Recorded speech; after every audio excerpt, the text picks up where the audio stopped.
Welcome to the Evermoore Wedding Vendor Show, where we chat with local wedding vendors. Today we have Enrique from DJ Pantomime on the show. He's a local DJ on our wedding vendor directory. And here on this show, we talk to local vendors who are part of our wedding vendor directory, where we have a directory of over 1,000 local wedding vendors on our website. And so you can go check that out and find Enrique and many other great vendors for your wedding. So today we have Enrique on the show. Thanks for being on the show, Enrique. Hey, thank you for having me. Happy to be on. Yeah, absolutely. Why don't you introduce yourself? Tell us a little bit about who you are, what you do, and what your company does. So my name is Enrique Garcia. I am the founder of DJ Pantomime. And now it's my wife and I. She helps me out. She's been helping me for the past 3 years. I call her my lovely assistant. and now she's a DJ in training herself. She's calling herself Panto Wife, which I think is kind of cool. Hey, that's cool. But I pretty much got started. I've been doing this for 10 years now. So 10 years ago, I started with the schools. My full-time job is I work at a school. And so okay. See, I already didn't know that. Yeah. Nice little insight there. But, you know, we offer DJ services. And if you want to, I can get more into detail about the school stuff. But mostly DJ services, MC services. If you guys want music for wedding, quinceañera, other parties, stuff like that too. Yeah, pretty much I do it all. And I tell people too, even if you want me to walk behind you while you're walking your dog and play music, I can do that too. Hey, there you go. That could be like a cool service to offer. Yeah, I know, right? That'd be kind of fun. Just walk around with a little speaker, just, you know, jamming behind someone as they're walking their dog. Just get like a little push cart and just roll the boombox. Exactly. I mean, or we could just go full 90s and you could just, you know, carry it on the shoulder. You know what? That sounds like fun, actually. Right. That's fun. Okay, so you've been doing it for 10 years? Yes, I've been doing this for 10 years now. Well, 10 years last year in October. Okay. So I mean, how'd you get started, Enrique? So, as I mentioned, I got started with the schools. It was a Halloween gig. The school that I worked at the time, their DJ had to cancel because they had another job and they had to stay for overtime. So, of course, they couldn't and DJ for us. Man. So the vice principal, she comes up to me and says, hey, you know, our DJ canceled. You already play music for the kids every Friday as an incentive. And I just told her, I'm not a DJ. I'm playing off my iPod. You know what I mean?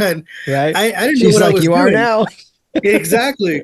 I mean, I'm a musician through and through. Like, I'm a guitar player, singer, songwriter. I do the whole nine.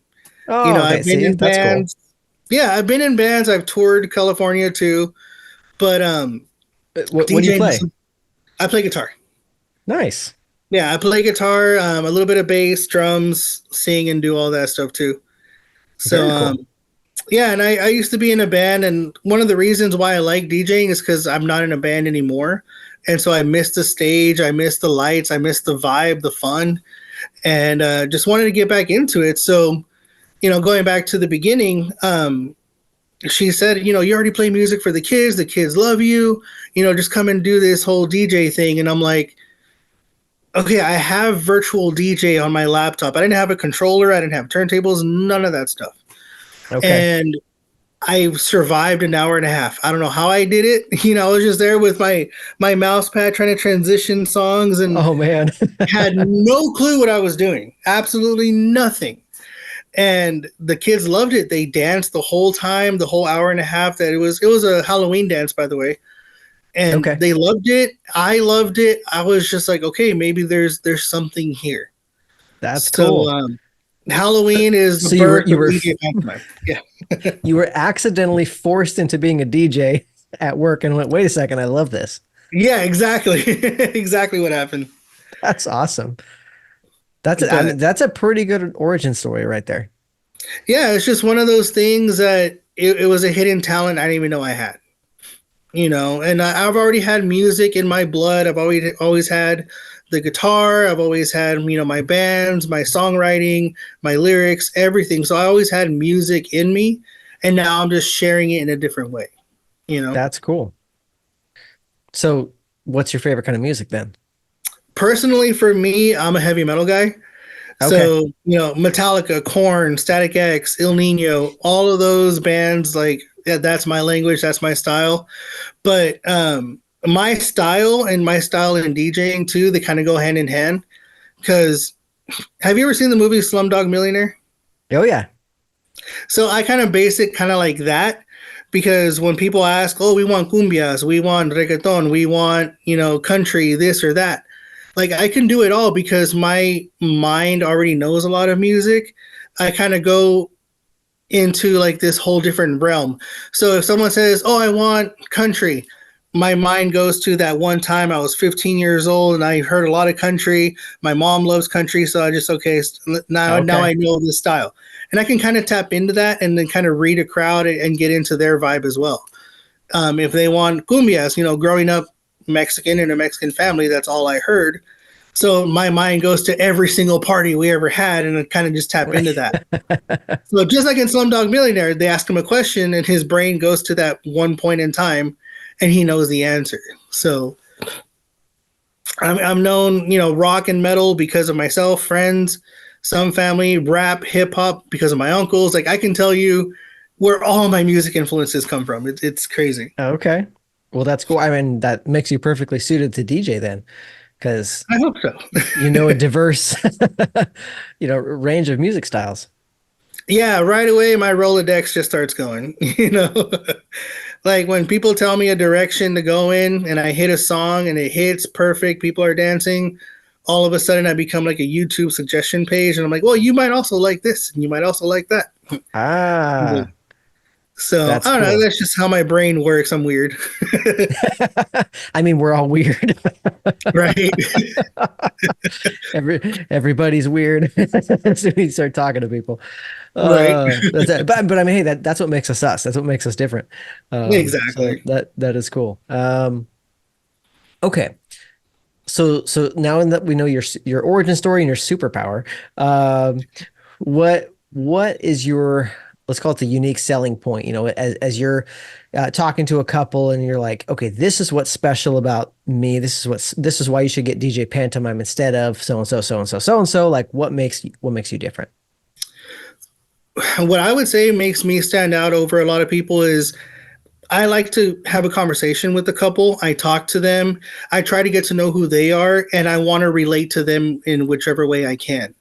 What I like to do is just before we talk about pricing, before we talk about any of that other stuff, who are you? Let me know who you are first.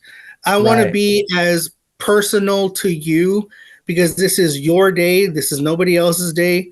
Who cares what other people think? I want to know who you guys are. Tell me Right. tell me how you met. Tell me how you got engaged. Tell me what makes you laugh, what makes you happy. And once we get on that level, I get to know the people and then I get to finally see who they are and I want to make it personable to everybody. Tell me your type of music. What do you like? What can I bring to you on your special day? So I want to make it as relatable to them and I want to make it as unique to them as they are to everybody else. That's my typical selling point. That's cool. What would you say is your style? Because like most vendors of any kind, photographers, florists, DJs, like we all kind of have like our style, and like sure we can work in different styles, but like what's your style? So my style, I like a lot of bass. If that floor can rattle, I will make it rattle, and that is with any genre of music, any style. But I also love lighting too, so I've customized my lights.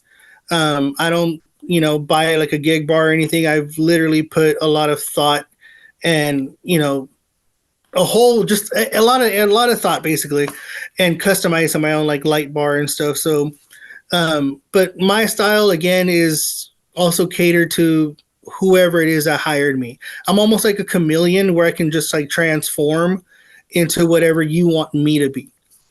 Okay. That's what I do. Nice. Nice. Well, I mean, to that point, how do you tailor yourself and your services to what couples are asking for? Maybe give us an example or two. Well, a perfect example. I actually wrapped up a wedding this past Saturday up in Porterville, and Okay. it was so funny because when they gave me their list of songs that they liked, it was a lot of hip hop, a lot of rap, and then they wanted the typical cumbias and stuff like that. So I was like, okay, I grew up with this, I know this. The couple was really awesome. They were nice, and I get a request from a guest, and he even said too, it's a weird request, but all right, tell me, what is it? And he says he wanted "Call Me Maybe" by Carly Rae Jepsen. And I was like, I'm looking at the list of what they gave me and what they wanted. I'm like, Carly Rae doesn't fit anywhere here, but you know what? Let's do this. Why not?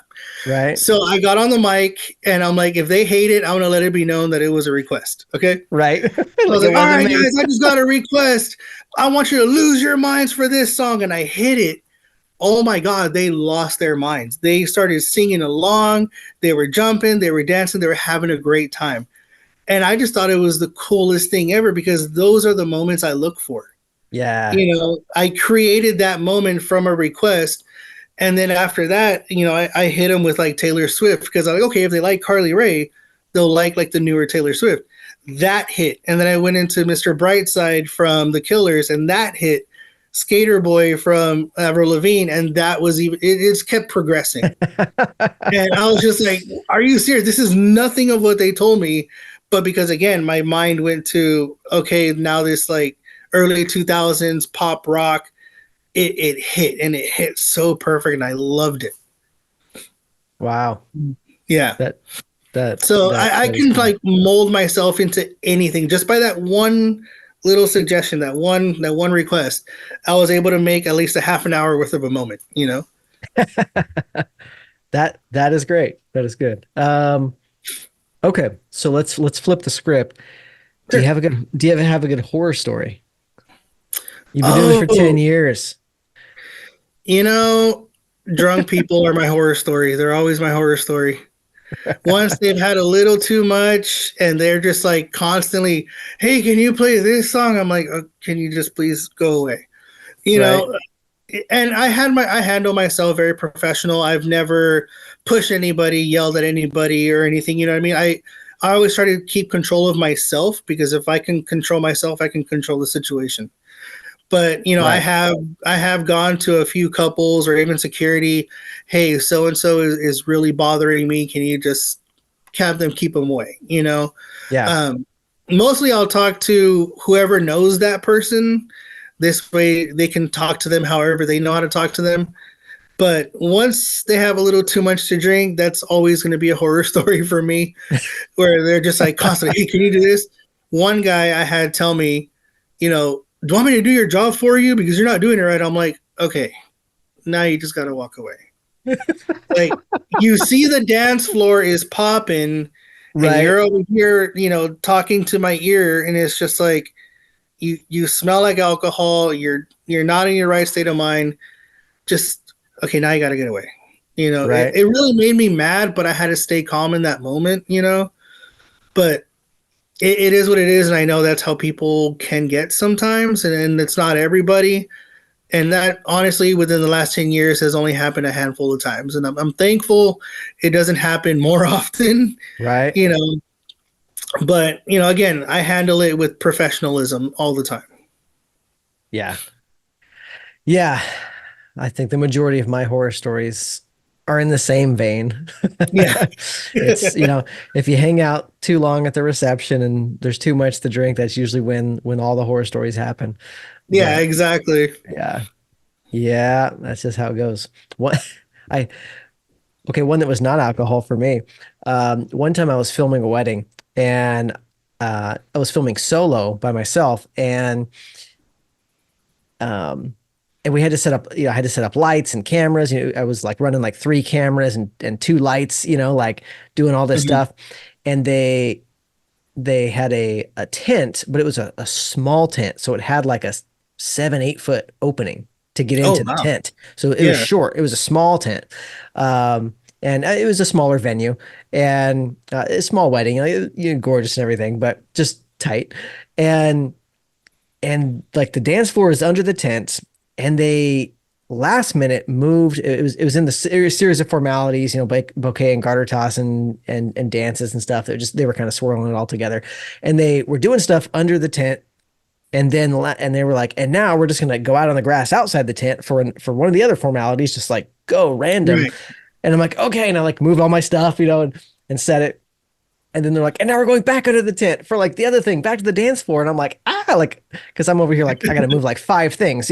Right. Yeah. And I'm moving all this stuff, and I go to pull my lights down, and like I'm filming, like I'm feel like they're not stopping. So I'm like filming, in my Yeah. left hand, camera, my gimbal camera in my hand, like filming the event while I'm trying to move the light, and I twist the light stand, to come down, and I'm holding on to it because I'm like ready to run in here with this light, and the stand pinches that little spot right in here Oh. so bad that I start bleeding. Like it broke the skin. I'm bleeding. And they're like doing the first dance. And it's like, and I'm just like, well, too bad, right? Yeah. So you're just like, you're running their lights, like hitting the tent. You're trying to get it under here, because it's just like I'm bleeding, literally bleeding all over my light, on this hand while I'm trying to film. And you run it under the tent and you film everything. And all I could do is just be like, well, there's more blood, and just flick it off and just like keep going until the dance was over.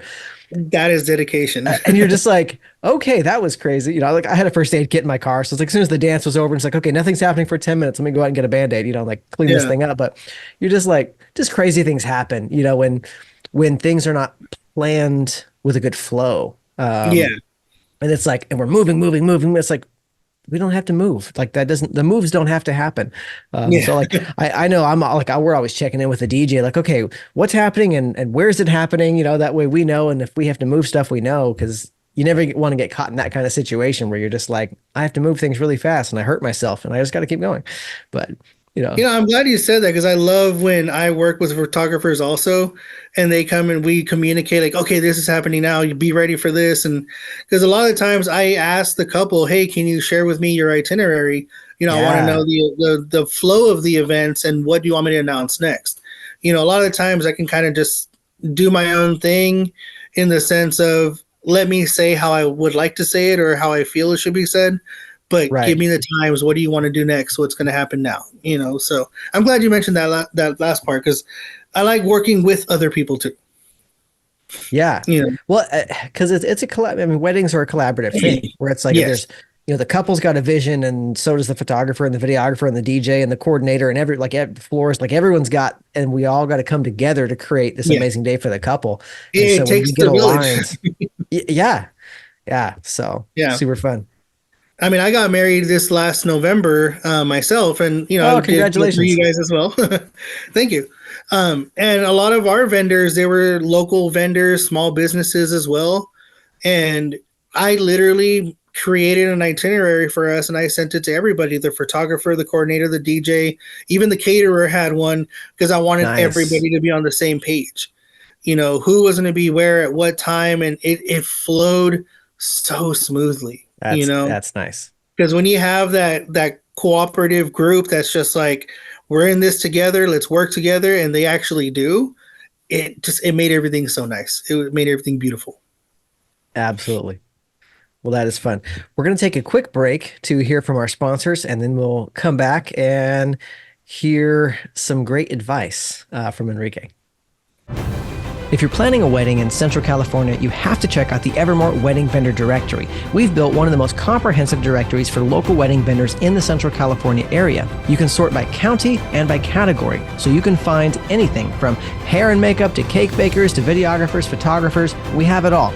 Go check it out. It's free to use for brides, and if you're a vendor looking to get your name in front of couples who are engaged, go get yourself listed on the Evermoore Wedding Vendor Directory. It's free to join. We look forward to seeing you there at evermoorefilms.com. Click on the Evermoore Wedding Vendor Directory tab on the top and check it out. Cool. Okay, so there's the break. Hey, good first segment. I like it. Yeah, thank you, man. I like that too. That was fun. Yeah. I enjoy doing these. It's like I'm doing the podcast just because I enjoy it as much as because it's cool to do and stuff. But it's like we create valuable content for you. We create valuable content for us. For everybody. I'm just like, it's just a win-win-win. The brides love it, and other vendors get to It's like when do we as vendors get to chat, Exactly, yeah. and And for sell this? me personally, I love doing pop-ups. Like I DJ a lot of pop-ups. So I get to know other vendors that way too. And that's why for our wedding, we knew exactly who we wanted. Like, okay, we love the catering from these people and we love, the way they craft stuff. So it was a really big group of people of our local vendors, our friends, so they really helped us out and they came through. That's cool. That is cool. So yeah, but you're Um, right. When do vendors really get to chat? It's you see each other at events and then that's it. You know. right, right. um, let's jump into the segment. We can keep chatting, but we'll go ahead and jump into the segment. Well, I mean, this is fun, Enrique. I've already learned things about you I didn't know. So it's cool when, as vendors, we get to chat and get to know each other a little more. And it's fun that we get to do it in front of everybody, because it's just like extra pressure, but also extra fun. So Oh yeah, for we'll see sure. if any tomatoes come this way, but I'm ready to catch them. um, right. Yeah. Well, hey, we got two hands and a mouth. I can catch three. So that's six between the two of us, right? Um, Exactly. let's see. Do you have any advice for couples who are planning their wedding and they're starting to look for a DJ? What advice would you give couples who are looking for a DJ? The advice I would give for couples looking for a DJ is look around. It's okay to shop around. It's okay to get quotes. It's okay to even go to a public event that they're at. I've literally had people come to like a pop-up that I'm DJing at just to hear the type of music and the type of flow and vibe that I create. And from there, they're like, hey, we want you for our wedding or we want you for anything else too. I've literally had people call their loved ones who are engaged, hey, come listen to this DJ. He's great. So it's okay Nice. to go out there and listen to them first. If they're DJing at a club, go to that club, see what they are, see what they're like, what their vibe is, chat with them afterwards. I'm sure they would love to hear from you and talk to you first. But definitely shop around, get quotes, look at their social medias. What are they up to? What are they doing? Do they fit your style? Do they fit even your theme of your wedding if you have one? Do they fit, your aesthetic of what you're looking for? I know I have my look as far as when everything's all set up. And if that's not to your liking, that's okay. I'm all right with that.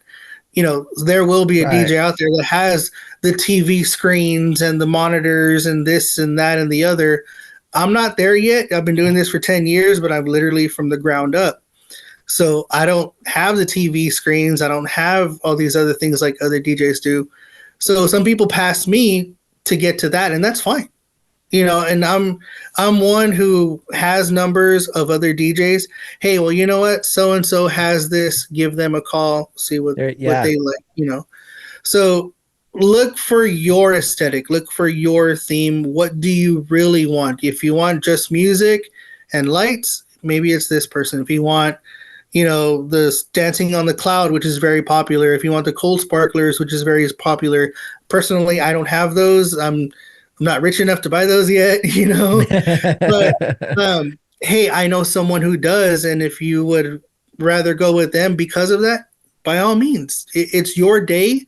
I don't have to be there, just because I want the job. No, I want you to have the DJ that you've always wanted. That is super cool. Yeah. That is great. And so the next question most couples are going to have is, I mean, what's it cost? Like, how much should I budget for a DJ? So budgeting, I've always said these three things for any type of wedding. Where you want to spend your most money at is always food, venue, and your entertainment, because those are going to be the three main things that everyone always remembers. I know this because growing up, my mom and I, we would watch a lot of Four Weddings and, Bridezilla and all that other stuff.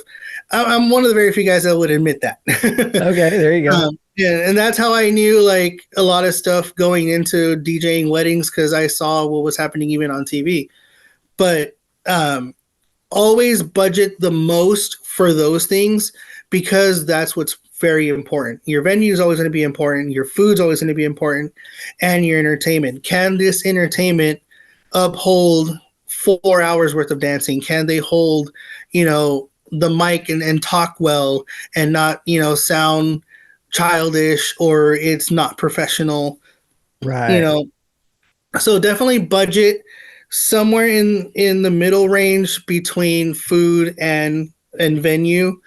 It should be less in your venue, but around the same price as your food, maybe. Okay. Maybe even a little bit less than that. Okay. And then for couples who are just like, I have no idea what that even costs, I'm just trying to figure this out. Like, what sort of like dollar ballpark would you give couples to say, think about these numbers? So working with other DJs, it would be in the thousands, at least a couple thousand. And that just depends on who you get and what you're getting as well. Right. There are DJs that offer add-ons, maybe they just do music, but then it's going to cost you X, Y, and Z because you want the Dancing with the Cloud, because you want the cold sparklers, or Right. you want the monogram, the TV screens, et cetera, et cetera. So that just starts to kind of build on top of each other. And it's up to the couple. Okay, can you afford that? Can you budget that? Can you do this or that? But I would say at least a couple thousand, somewhere around 2 to 3, kind of have that within your wheelhouse, within your budget, if you want like an over the top production type of thing, which is great, and a lot of Right. DJs have that and they deliver, and it's awesome. That's cool. And then if someone has come through this conversation, they're just like, okay, I like Enrique. um, how much is Enrique? Give couples an idea. So for me, I offer 3 different packages and they all have their own different variations. And I start under 1,000 actually. Oh, really? Yes, I'm very affordable because I consider myself a DJ of the people for the people. Okay. I myself got married this past November, and I know what I paid for our DJ, and he Right. was great. Don't get me wrong, but I am nowhere near that price. And I mostly offer just the music, the emceeing, and extra lighting and stuff. But I don't have the cold sparklers. I'll admit that now. I don't have the fog machine. I'll admit that now. But again, I'm still building. I want to invest, in this later for sure. Right. But I can tell you right now, I'm under 1,000. My biggest package is under 1,000. But going Okay. back to, if you want to add on extra hours, if you want to add on extra, things that I do offer, Right. Yeah, there's then other options. it could possibly be over 1,000, is what I'm saying. Okay. But even if you get what I call my holy cow package, it still won't be over 2, unless you Okay. want me there for like 12 hours, then maybe. Right. But and that's just now an hourly thing. But I'm very affordable. I try to keep my prices, in a nice, healthy range and affordable range. I know myself, when I got married, we had a lot of people, thank God, we had a lot of people, come to our aid and say, hey, what do you need? What can we help you with? And, a lot of couples don't have that. You know what I mean? Yeah, So a lot of couples pay for it themselves these days. exactly. And we pay for it for ourselves. But like I said, we had a lot of help. I got married at 35 and my family was all like, it's about time. What are we going to get you now? So I had aunts and uncles and grandmas and grandpas like, all right, we're going to pay for this. We're going to help you that and this and that. And There you go. same thing with my wife's family too. They really helped out a lot. They came in That's clutch. awesome. So we had help, and I know a lot of people don't have that help. So I try to stay as affordable as possible to where it's worth my while in the end to make a living off of it, but it's worth their while to save a little bit of money, but get a good quality DJ as well. That's awesome. Well, Enrique, thank you for being on the show. Why don't you tell people how to get in touch with you if they're interested? Well, thank you very much for having me. You can find me at Instagram, DJ_pantomime. That's my handle for that. And I also have a Facebook. You can look me up under Pantomime Keeks. Keeks is spelled KYX. And that's pretty much all I have. And then I have my phone number, but I can give that out later. But Yeah. send me a direct message, send me a private message, get a hold of me that way. I would love to chat with you. My motto is, if I can, I will. If I'm available, I'll be there. You know. Nice. And yeah, and I just, even if it's not me, I hope your day is as beautiful as you want it to be. Awesome. Well, thank you for leaving us on a good note, Enrique. It's great having you on the show. If you liked today's episode, be sure to like, comment, and subscribe on Apple iTunes and YouTube, where we have the video version of the show. Be sure to leave us a comment or review. Let us know what you liked, what you learned. And until next time, I'm Josh from Evermoore Films. Be sure to tune in next week for another episode of the Evermoore Wedding Vendor Show.